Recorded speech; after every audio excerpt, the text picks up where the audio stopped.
Hey, breadwinners, welcome back to the show. I got a special guest for you today that I am so excited to share with you. We are going to have some gems for you today. So let me first introduce Brandi Nichole Wallace is an international award-winning stylist, confidence coach, beauty educator, author, speaker, and marketplace prophet. She recently received her certification as a hair loss practitioner. How do I say trichologist? Psychologist. Trichologist, and a nutrition consultant as a drugless practitioner. She earned a master's degree in professional cosmetology, and as the owner of the Hair Clinic RX, she has evolved into the hair restoration industry, allowing her to assist clients with their hair loss concerns and build their confidence. Brandi Nichole Wallace also provides hair care and confidence coaching. She loves to inspire and encourage women through her empowerment to be chic, confident, healed, interdependent, and courageous. Her life's vision is to show women the importance of maintaining their confidence within themselves and pursuing courage so that healthy business and personal relationships are established in their lives. Welcome to the show, Brandi. Thank you. Thank you so much. So let's jump in on this fabulous business that you have. You're based in the Salisbury, Maryland area, right? Yes, absolutely. Ethan Shore. And one of the things that I love about you, and I think is interesting for having you on the show, is while we talk to a lot of service providers, you actually have a physical location for your business. So, what inspired you to get started in the hair treatment industry? So it really started when I was in hair school a little over 20 years ago. And we were sitting in class learning about cosmetology. And then there was this amazing little word in this paragraph that stood out to me that said trichology. So um, cosmetology is the cosmetics of, the hair, but trichology is the study of hair and scalp. And so what I did was kind of put a mental, did a mental note and said, later on in my career, I'm going to pursue this, right? And so roughly around 2014, I entered into a job at the Hair Club for Men doing non-surgical hair replacement.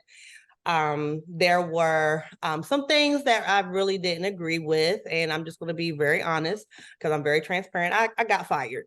I got fired because I guess they were like, like she's a little bit too honest for us or something. What? I don't know. But yeah, I got fired.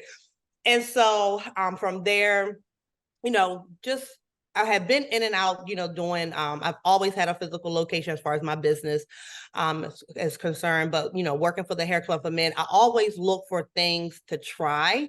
And then if I like it, I'm going to like run with it. So fast forward, I entered, I think roughly around like 2016, 17, I end up going back to school for my master's of professional cosmetology. And I said, you know what? I'm pursuing my doctorate.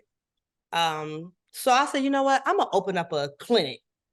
I'm going to open up a clinic 2025 because that's the year I graduate. So by then I'll be Dr. Brandi Nichole Wallace. And then it just makes so much sense, right? Wrong. So in when you have purpose, when you have destiny, sometimes it's like you're just called to the forefront in your mind before you actually, before the time, right? And so I'll never forget this, November 2021, I just felt led to go ahead and pursue my hair specialist certification. So I end up going back to school, end up pursuing that. And from there, completing my trichology course with another school. In that moment, I went to well, from the first school, I was actually in a trichology school, was basically teaching myself. So I said, okay, well, let me hit hit up my professor from the Institute of Cosmetology. I said, let me see what she has going on. And she was like, Brandi, we would love to have you as a student. Okay, perfect. So that's how I end up getting certified and pursuing, this, vision and goal of a physical location. So basically it was the jumpstart of being led to get this hair loss specialist certification. I was certified in that first. Then I received my board certification through P2P, Certification and Training Institute. So I transferred from one school to another and completed my studies. And then from there, I said, you know what? We're just going to go ahead and just go ahead and just hit the ground running. I really didn't wait until I was a trichologist to open up. I started with what I had, right? Okay. So I had a senior cosmetology license and I had a certification in hair loss as a hair loss specialist. So I felt as though at that time, no excuses. I have enough credentials to go ahead and start with whatever it is that I need to start with and just keep moving in that aspect. So that's how I got started. That's what inspired me. And so that's what really kind of just jumpstart now what I had, the Hair Clinic RX in Salisbury, Maryland. So what was the process like in terms of like getting all of your equipment and everything? I imagine there was some startup costs involved with opening a physical location, not only the space that you have to think about, but also all the supplies, materials, and everything that you need to provide the services. So take us through that experience. Yes. So I'm gonna be very transparent because I feel as though when you're an entrepreneur, you see the glitz and glam on social media, but nobody tells like their real story, right? You don't see like, oh well, yeah, like I was really broke. So that wasn't the case for me. What happened was I actually had a business called Be Chic Image Styling Agency, which I currently have.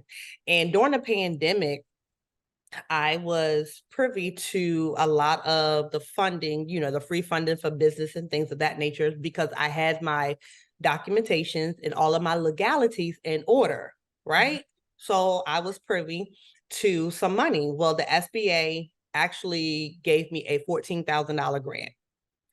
So what I did was I said, you know what? I'm going to save this money because I don't know what I'm gonna need it for. Now, mind you, the pandemic hit in 2020. I didn't open up and really register my business till the end of November of 2021. So that lets you know I held on to, the money for quite some time. Well, once I really realized like, okay, I'm going to be moving forward with opening up the clinic, I started out with that. So my startup was simply from my previous business. What I did was I registered my Hair Clinic RX business under my first business. Okay. And then I took the grant money from that business and I funded this business. So that was like $14,000 in grant. However, I was asleep one day and all of a sudden in my spirit, I was awakened and literally I was led to this website, went to this website. I ended up getting approved for $15,000 in equipment funding. So now here it is, we have, 14,000 in grants, 15,000 in equipment funding. Then I went to another website. And so I was like, okay, I feel like this is what I'm supposed to be doing. So let me just let me try something else. And the next thing you know, I went on another website because the first website didn't really have all the equipment that I was looking for. So I was like, let me go over here and find some equipment I like. I found it. Well, lo and behold, I got approved for another $10,000. So here it is. So starting out, I started out with grant and equipment loans, okay, right? Specifically to what it is that I needed. However, moving forward, I realized that I was, okay, there's only but so much money. 14,000 ain't but so much. between paying your first month's rent, your security deposit, all the legalities that you need for the business. I mean, I like products that I actually need to get started and things of that nature. You know, it's only going to get you but so far. However, it was a great startup. And so I was able to get everything that I needed to start up. Right. So I actually started, I wish I, had it in front of me right now, but I actually started with a little laser band, a little small $500 laser band to get, started. So I bought the proper products and the laser band, and I started servicing my clients. From there, later on, what I did was I just kept building. What I did was I eliminated money from being my excuse, the lack of money. I just started pursuing. I created packages. And the thing about it is, did I have to tweak along the way? Absolutely. Did I run out of money? Yes, I did. So what I did when I started seeing that my money was getting funny, I had a $10,000 Discover card. So that was my personal credit card. And we know that we are not supposed to use personal credit with business credit things or in your business, things of that nature. But at that time, that's what I had to do to get certain things rolling. And so from that $10,000 personal credit card, I said out of the 10, I think I only used about 4,000. And then from there, I just kept pursuing, the people, getting products and things of that nature, and really getting them on payment plans, so that they are able to, afford the treatments, because the treatments are not, they're not your $100, $200 treatment. So for the most part, overall, that's how I got started with funding. However, over the course of the months, I was able to get a couple of other grants, loans, and that was through QuickBooks and Square, because QuickBooks, they look at your income, they bring it in. I started out, QuickBooks was able to give me 6,000. Square gave me like 2,000. But the thing about it is they were definitely used when, I needed to, continue to move forward with operations. And then I paid off the 6,000 QuickBook loan. And then I ended up getting another one, which was $10,000. And so ended up paying that off. So it was like little loans here and there that really helped me. They're not really ideal because the payments are like weekly, but I knew I had the cash flow. And I believe that they wouldn't have gave me a loan looking at my cash if I couldn't afford it, and I could. So that kind of gives you an idea of like how I got started, the funding and everything like that. And so once I, grew to where I needed as far as income wise, then I was able to upgrade my equipment. So every time I seen a certain type of money coming through, a certain amount of money coming through, I said, okay, I had my eye on, boom, I want this laser because it's a little bit bigger. It gives more coverage for hair restoration. And so I end up getting that. My steamers, I end up going on Amazon. And what I did was I price match and I compared and see what was out here and what was beneficial. And so I didn't go for the first, thing that I saw. I did my research. So between SBA, equipment loans, funding, QuickBooks, Square, and also PayPal. Nice. All of those were like my resources that I utilized getting, started. And it was very successful. I made it work. So if I got approved for 2,000, okay, well, guess what? I'm gonna use 2,000 and I'm gonna start my own product line. So, it was just that simple. I made it work for what it is that I was, needed to work for. Yeah, that's super savvy. And it was almost like an alignment happening, that Yes. those loans were coming up as opportunities for you back to back like that. It was just like telling you that you were walking in the right direction with what you were supposed to be doing. You mentioned that the treatments are an investment, right? You said they're not like $100 treatment. So Yeah. what does someone expect to invest to have a hair loss treatment? So So let's walk through it. So in the beginning of my business, I did treatments no less than $9.97 for, Okay. and they came 3 months. So they were 3 months treatments. It was a 3 month treatment plan. They would come 2 to 3 times a week, and they had a wet week and a dry week. A wet week was your scalp care, your hair care through shampoos and conditioners and steam treatments, right? And then your dry week was just, simply low level laser for hair restoration, hair stimulation. So you would just come 2 to 3 times and just sit under laser for 30 minutes. And these treatments are really not that long. However, I started to pivot because I was researching, and the next thing you know, I found a company, Hydrofacial, who offers scalp treatments. So I was like, oh, wow, I need to have that. So end up getting a $50,000 equipment loan for that. Um, and they supplied me with everything. They gave me white glove service. So this was very high end. It was in alignment with what I was given at my, at my clinic anyway. So I was like, okay, even having a machine to be delivered white glove, awesome. So once I received that treatment, those treatments were 3 months, but they were $1,500.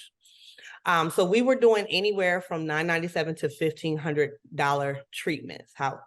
However, as I am evolving and now going into my second year of business, I noticed, doing research and everything like that, I noticed that there were some other treatment options that I could offer. So still packaging and things, my treatment services, I was like, okay, there has to be something else for those who may not able to, pay $1,000 or $1,500 for their treatments.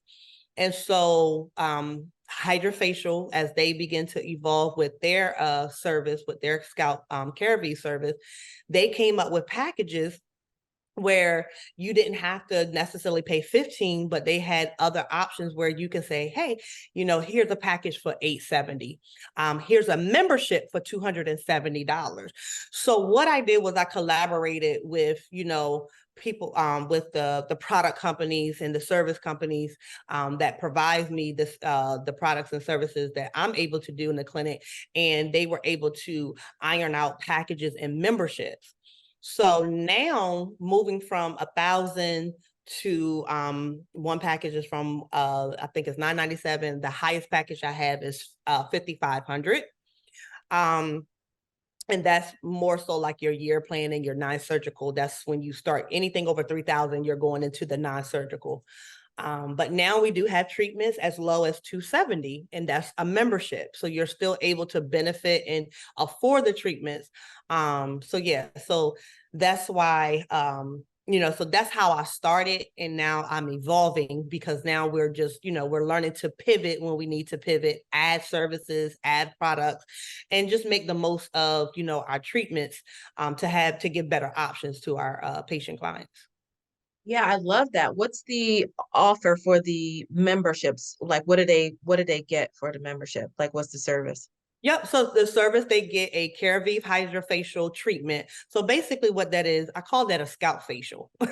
So we exfoliate the scalp, we infuse the scalp with hair growth factors, and then you get a product. So you get one, because all you need is one service every 30 days.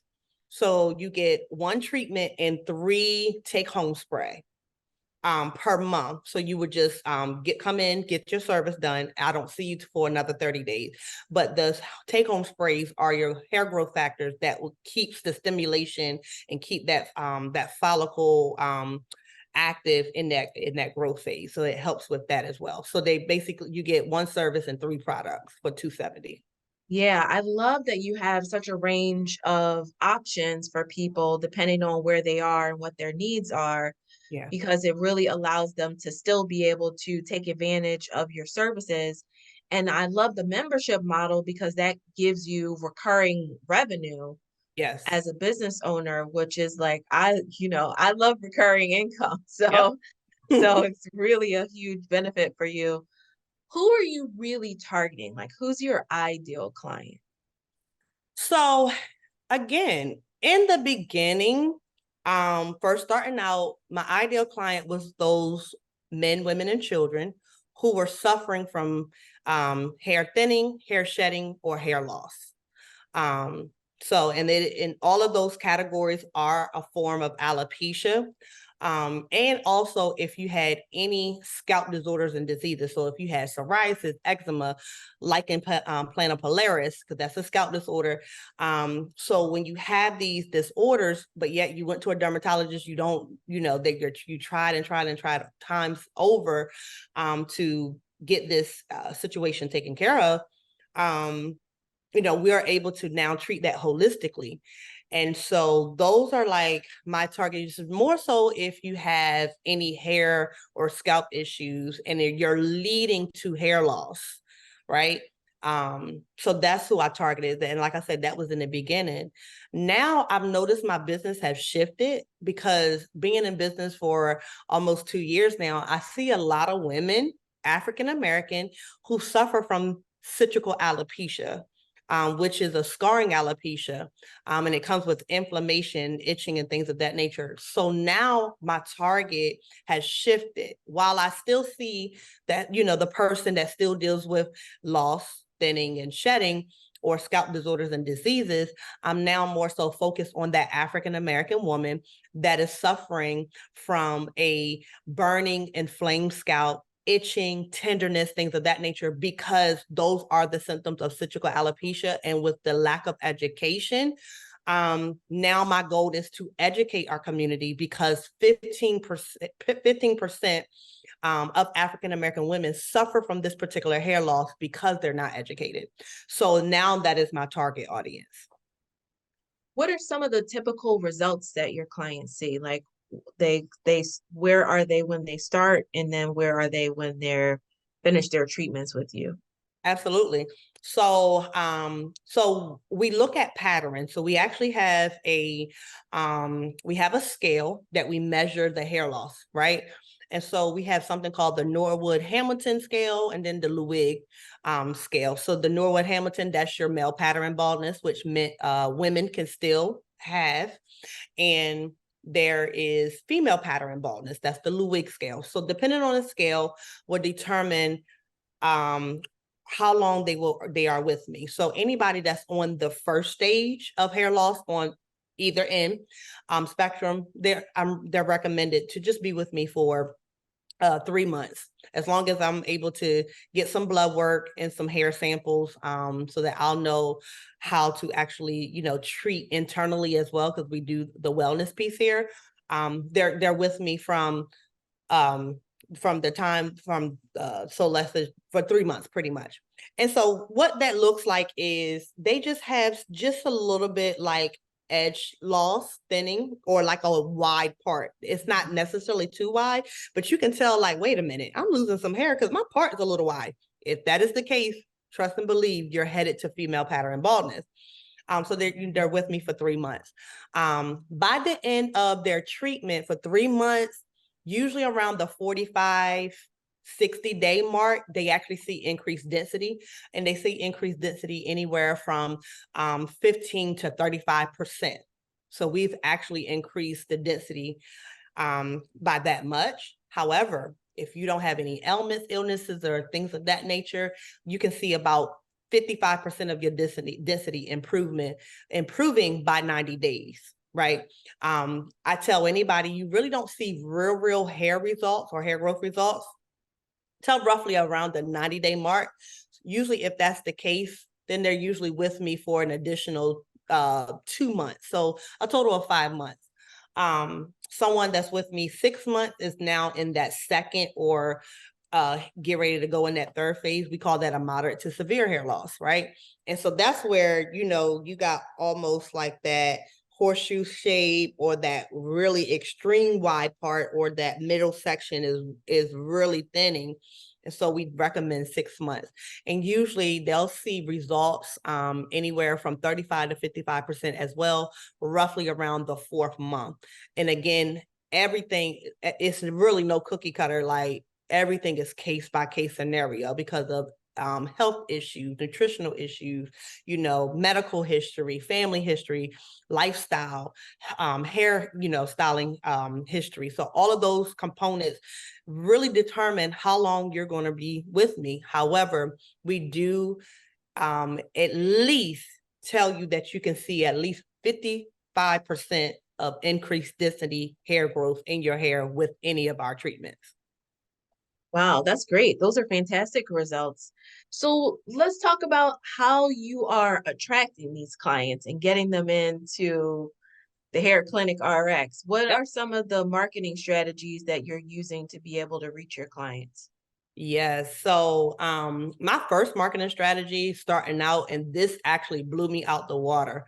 I went on my local news station. So we have a local station, WBOC, and they have a segment called Delmarva Life.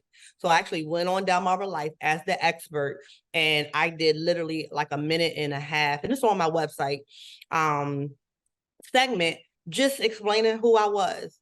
After that segment, literally, that it was a $700 investment. I think from that $700 investment, I think I made about like a little over $5,000. The Nice. turnaround was so quick. And they told me, they said, if you do this, this is going to be really quick. And so what happened was I went from the segment to then now doing a commercial on my local news station. So that was like my first, that's how I first got started. I didn't do no magazine. I didn't do video because I understand with my type of service, I need to be visual, right? Mm-hmm. People need to see me. People need to connect. So I had to make sure I had enough before and after pictures. So I started with that first. And then I noticed that kind of died down a little bit. So then I'm like, So I'm like, okay, if I can get at least one person from this commercial, I feel like it's going to be worth it. So after about 6 months, it was like dying down. So then I would just literally post on my social media before and after pictures. It did not matter. I can be on my personal page or on my business page. If I posted a before and after picture, it was a wrap. Like people were like, oh my God, I want a consultation, or I got this, element, I got this issue. Another marketing strategy I would do is I would discount my consultations during specific months. So August is, I think August is National Hair Loss Awareness Month or something like that. So I would do $100 consultations. September is Alopecia Areata Awareness Month, $100 consultations. And then what I decided to do to take it a step further for October, because I know hair loss is equated with cancer patients, so Breast Cancer Awareness Month, free consultations for breast cancer survivors, right? You get free consultation. So I was creative in my marketing strategy at certain points of the year and things of that nature. And then last but not least, word of mouth referrals.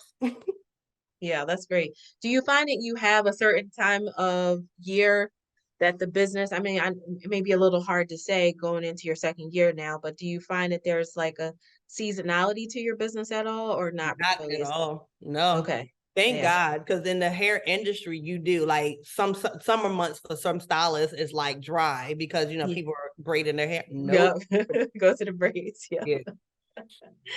Okay. Okay. That's fabulous. So one of the exciting things that's happened in um, the last several months is that you hit your six-figure year. So tell me, how did that feel like to be just over a year in business and that first year be able to get to the six-figure mark in revenue? How did that feel for you? So it felt amazing, and reason why, short backstory, when I opened up my first hair salon, Studio 77, in I think it was like 2008, 2009, roughly around that time, I had my first hair salon. I failed in that business and I went in debt six figures, $189,000, right? Brick and mortar. So to see six figures in a positive, and guess what? It's so crazy. The pattern of it, I hit six figures in the negative in my first year of being in business. So now entering into a brick and mortar, My first year hitting six figures. Of course, it was exciting because of my backstory, my hit, my story. And I was like, wow, God, this is really, really amazing. And how this thing shifted and turned around in my favor. So now I'm on the up and up now, like doing six figures. And I know how to make money.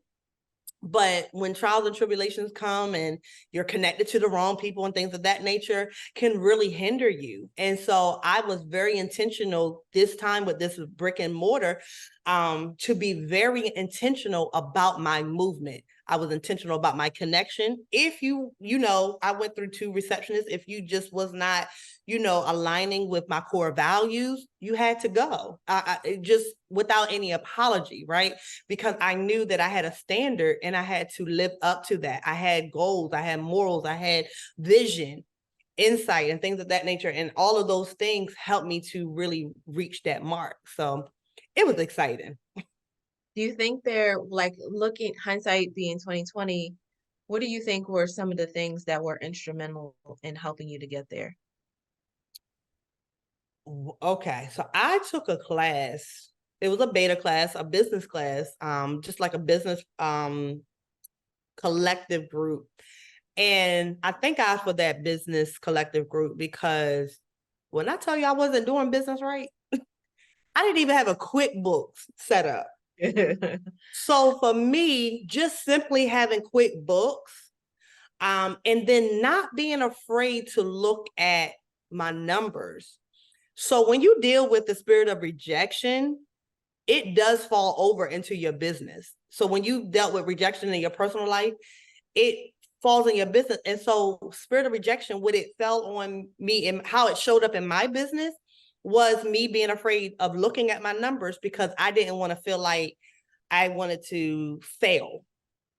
I just really didn't want to see if I was in the red. Not realizing that I used to work in retail and I'm like, Brandi, you helped Ulta make $2.5 million because I was a prestige manager. And so we had goals, sales goals. And so and I met my sales goal. So it's like, okay, you helped this company make 2.5 million and take what you learned there and apply it here. And that's all I did was really just kind of just breeze through the fact that, okay, looking at my numbers is not a bad thing, getting beyond the fear. And if it's in the red, it's okay. It's okay to have a bad day. It's okay to have a bad week. It's okay to have a bad month. Now, when you having series of bad days, bad months, that's another issue. But I gave myself permission to just be like, it's okay. And so that's what really helped me. So between having that awareness and girl having a QuickBooks, because I didn't know anything. So I was like, I wasn't organized in that area. So yeah. Okay. Okay. So really getting your money together and being able to look at the numbers was instrumental.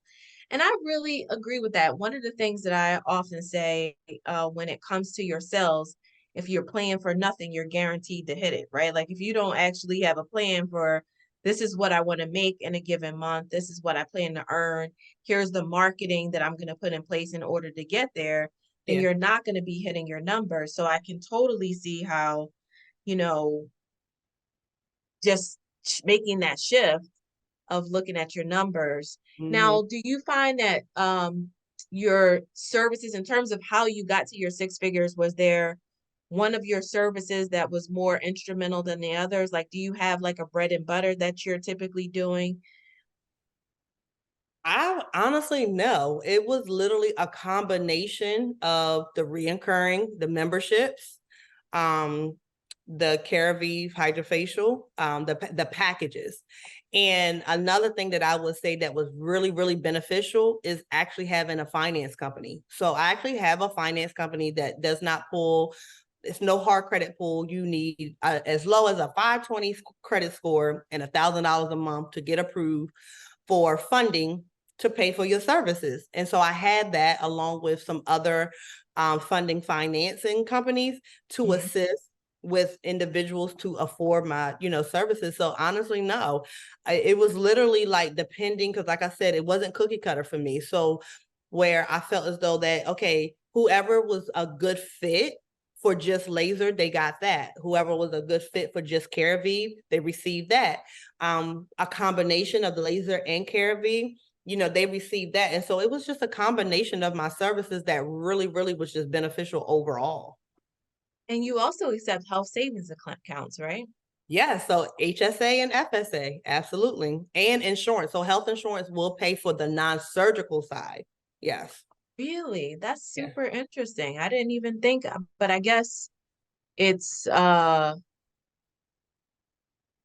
similar than if your health coverage paying for dermatology, right? It's just another form of skin or scalp treatment. Yeah. So, Mm-hmm. yeah, really Yeah. awesome.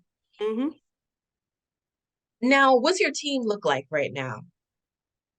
So believe it or not, it is just me. I'm the only trichologist in operation right now. However, I do have a receptionist, and then I do have an apprentice who is also my assistant. So an apprentice, she's actually learning how to get her cosmetology license under me. And then once she gets her cosmetology license, she's actually going to train. She'll be getting her degree. And then because all of these things she didn't know, so she'll be getting her degree in professional cosmetology, as well as she's going to be board certified. So I do the certifications as well. So that's, her, short and long term, goals as well. So with that being said, that's who I operate with currently.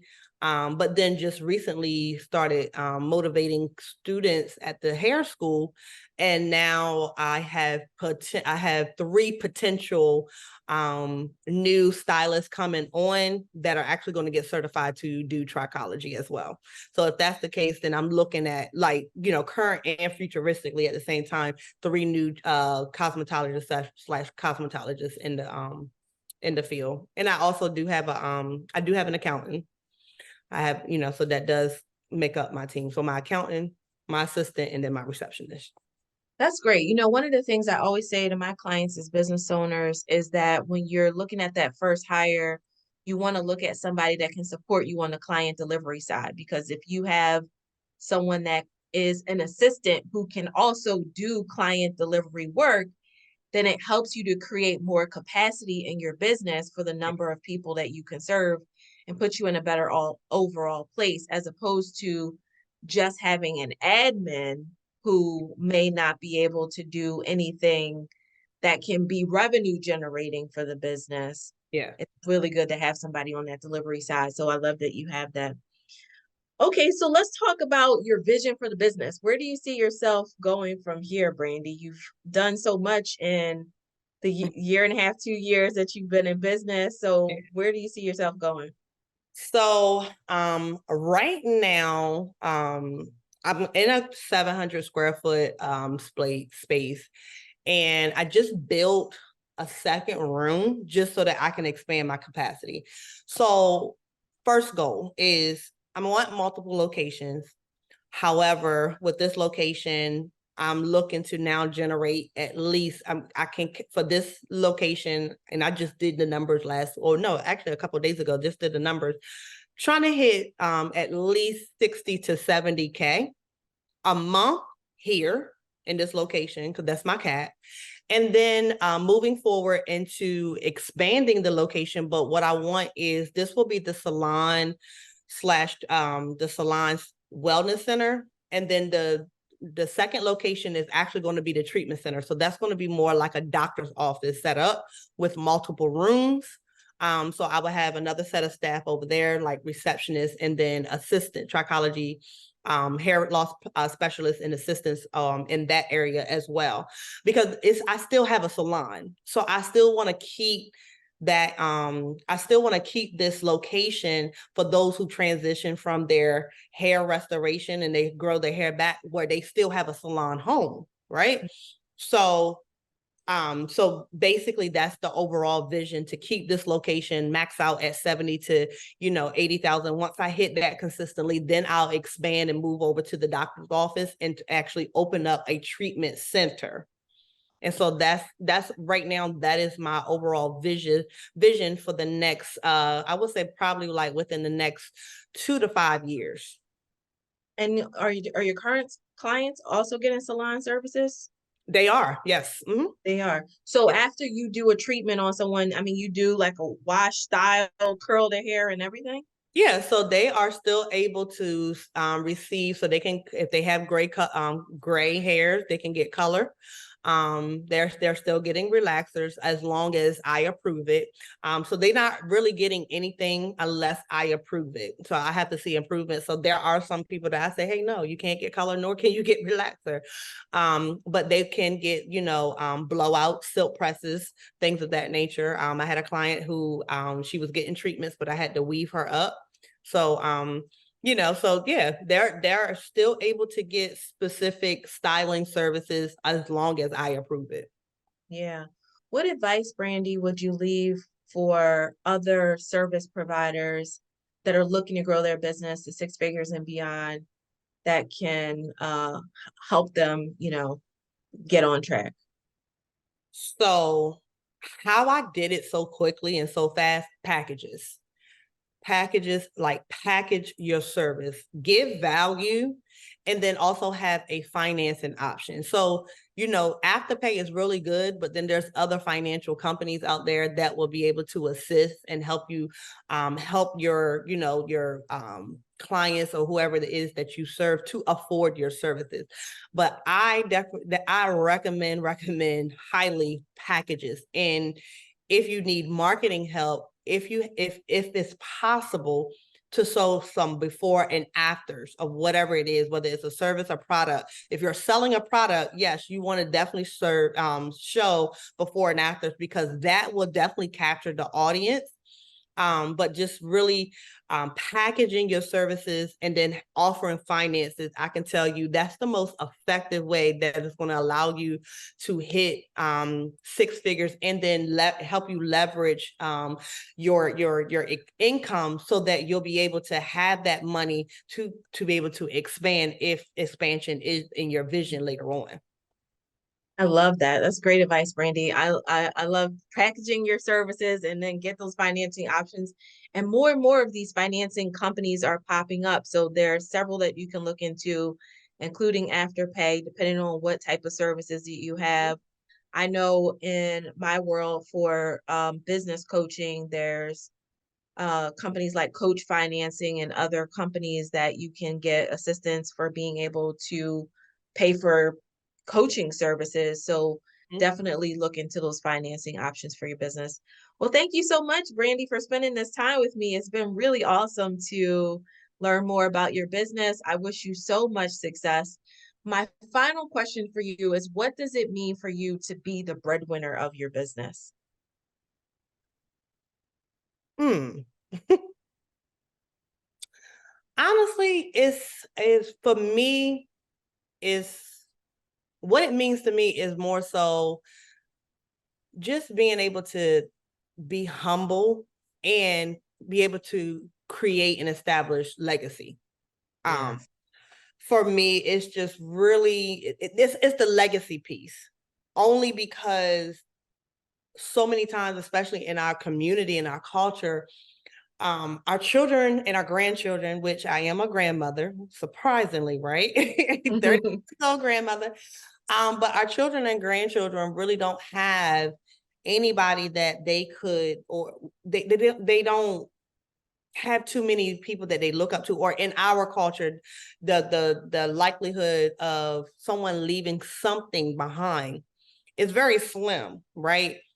And so anytime that I do anything, I have to be reminded, within my business, I have to be reminded of my why. And my why is my children. My why is, my husband. My why is my grandchildren.